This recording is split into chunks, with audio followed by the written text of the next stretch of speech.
Calcium तत्व है, तो मैं अब आप लोगों से जानना चाहूंगा कि कैल्शियम क्यों जरूरी है हमारी फसलों के लिए, कोई बताएंगे?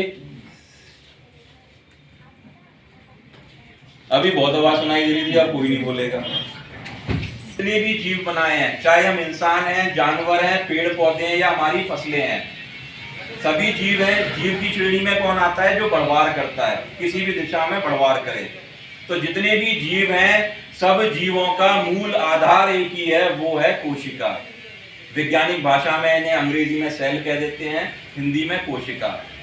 तो इन कोशिकाओं का प्रिय भोजन क्या है? इन कोशिकाओं का प्रिय भोजन है कैल्शियम। जब इन कोशिकाओं को कैल्शियम मिलता है तो क्या होता है? ये कोशिकाएं बढ़वार करती हैं, इनमें वजन बढ़ता है, ठोसपन आता है इन कोशिकाओं के अंदर। तो इसका हमें फसल में कहां पे प्रभाव देखने को मिलेगा कि हमारी फसल जो है बढ़वार अच्छी करेगी, ठोस रहेगी, मजबूत रहेगी, वजन बढ़ेगा, साथ ही साथ जो फुटाव होने हैं वो फुटाव भी बढ़ेंगे। ये कैल्शियम का काम है। इसके अलावा और क्या काम करता है कैल्शियम? कैल्शियम इन कोशिकाओं को जोड़ने का काम करता है, यानी कि गोंद का काम, एक दूसरे को जकड़ के रखने में मदद करता है कैल्शियम। जब कोशिकाएं एक दूसरे से जकड़ी रहेंगी मजबूती से, तो क्या फायदा मिलेगा? मौसम की जो विपरीत मार है वो हमारी फसल के ऊपर नहीं पड़ेगी।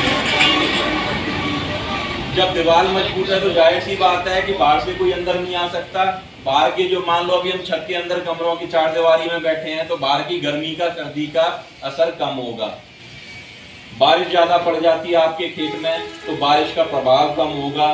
पाले की समस्या आती है, शिकायत आती है कि भाई फसल बढ़वार नहीं कर रही, तो कोशिकाएं मजबूत हैं, पाले का असर हमारी फसल पे कम पड़ेगा, हमारी फसल अपना जीवन चक्र सही समय पर पूरा करेगी। इसके अलावा कई सारी बीमारियां, किसान भाइयों की तजुर्बे हैं जो हमारे साथ साझा किए किसानों ने, उनका कहना है कि पिछले 2 साल से 3 साल से मैं आपके खाद इस्तेमाल कर रहा हूँ, मेरी फसलों में बीमारियां कम हो गई। जो मुझे दवाइयों के ऊपर खर्चा करना पड़ता था वो मेरा खर्चा बच गया, साथ ही साथ मेरी पैदावार भी बढ़ी।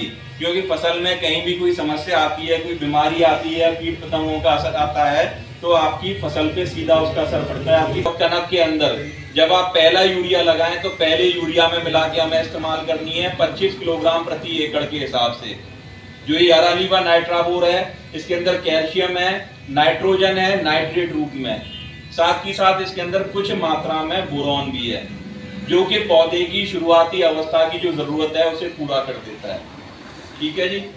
तो कनक में और जीरी में मैंने आपको बताया 25 किलोग्राम प्रति एकड़ के हिसाब से पहले यूरिया में मिला के, और गन्ने के अंदर, ईख के अंदर अगर मैं बात करूं तो ईख में आप उसे इस्तेमाल कर सकते हैं। जब 45 दिन पे आप यारामिला कॉम्प्लेक्स लगाएंगे तो साथ में 25 किलो यारालीवा नाइट्राबोर भी आप उसके साथ मिला के दे सकते हैं।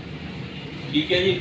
इसके अलावा अन्य हमारी जितनी भी फसलें हैं, चाहे सब्जियों वाली फसलें हैं, उनके अंदर भी यारालीवा नाइट्राबोर के बहुत शानदार रिजल्ट